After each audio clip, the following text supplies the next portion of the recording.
Hello movie lovers. Natural Nani నిర్మించిన court movie review. So natural Nani తన wall poster cinemas బ్యానర్పై నిర్మించిన తాజా చిత్రం కోర్ట్. ఈ చిత్రంలో ప్రియదర్శి ప్రధాన పాత్రలో నటించగా రామ్ జగదీష్ దర్శకత్వం వహించారు. ప్రశాంతి టీపిరెడ్డి ఈ చిత్రాన్ని నిర్మించారు. విడుదలకు ముందే ఈ సినిమా మీద మంచి బజ్ క్రియేట్ అయింది. టీజర్, ట్రైలర్లకు అద్భుతమైన స్పందన లభించింది. ఇక మార్చి అంటే ఈరోజు విడుదలైన ఈ మూవీ ప్రేక్షకుల నుంచి మంచి స్పందన వస్తుంది. మరి ఈ సినిమా ఎలా ఉంది, ప్లస్ మైనస్ పాయింట్స్ ఏమిటని ఈ రివ్యూలో చూసుకుందాం. సో కథ: మెట్టు చంద్రశేఖర్ అలియా చందు రోషన్ ఒక సాధారణ మధ్యతరగతి కుటుంబానికి చెందిన 19 ఏళ్ల యువకుడు. ఇంటర్ ఫెయిల్ అయిన ఖాళీగా ఉండడం ఇష్టం లేక సెల్ ఫోన్ అమ్మకం బార్లో బాయిగా చిన్నపాటి ఉద్యోగాలు చేస్తూ జీవనం కొనసాగిస్తుంటాడు. చందు తీరును గమనించిన ఇంటర్ చదివే మైనర్ అమ్మాయి జాబిలి శ్రీదేవి అతనితో పరిచయం పెంచుకుంటుంది. వారి మధ్య పరిచయం క్రమంగా ప్రేమగా మారింది. అయితే కులం, పరువు, ప్రతిష్టలను ఎక్కువ ప్రాముఖ్యతనిచ్చే జాబిలి తండ్రి మంగళపతి శివాజీ ఈ ప్రేమని అంగీకరించలేకపోతాడు. తన కుటుంబం పరువు కాపాడుకున్న ఉద్దేశంతో చందుపై తప్పుడు ఆరోపణలు మోపి పోక్సో కేసు పెట్టిస్తాడు. అయితే ఈ కేసు కారణంగా చందుకు బెయిల్ కూడా దొరకదు. న్యాయవాది దాము, హర్షవర్ధన్ వీళ్ళు న్యాయమూర్తులు ఎంతోమంది వస్తుంటారు. సో న్యాయవాది దాము, హర్షవర్ధన్ ఈ కేసును మరింత సంక్షిప్తంగా మలుస్తాడు.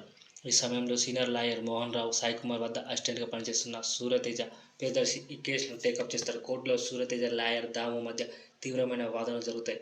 చివరికి చందుకు న్యాయం జరిగిందా, అతను నిజంగానే నేరస్తుడా లేక అతను అమాయకుడా అనేది ఈ సినిమా కథ. ఈ సినిమా కథ ప్రస్తుతానికి సమాజానికి దగ్గరగా ఉంటుంది. ముఖ్యంగా పోక్సో చట్టంపై సముచిత అవగాహన లేకపోవడం వల్ల ఎవరినైనా ప్రమాదంలో పడే పరిస్థితిని ఈ సినిమా స్పష్టంగా చూపిస్తుంది.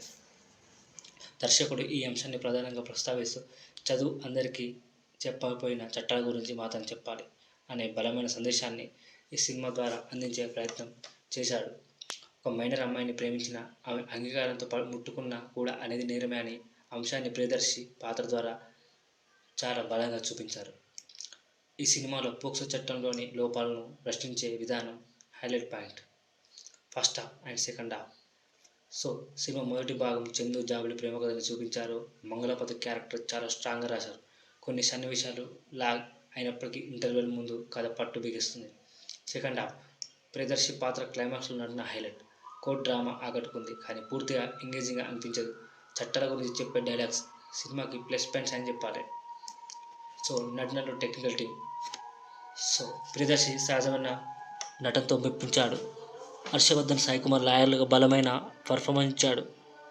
అండ్ యంగ్ కపుల్గా నేచురల్ యాక్టింగ్ చేశారు హర్ష రోషన్ అండ్ శ్రీదేవి.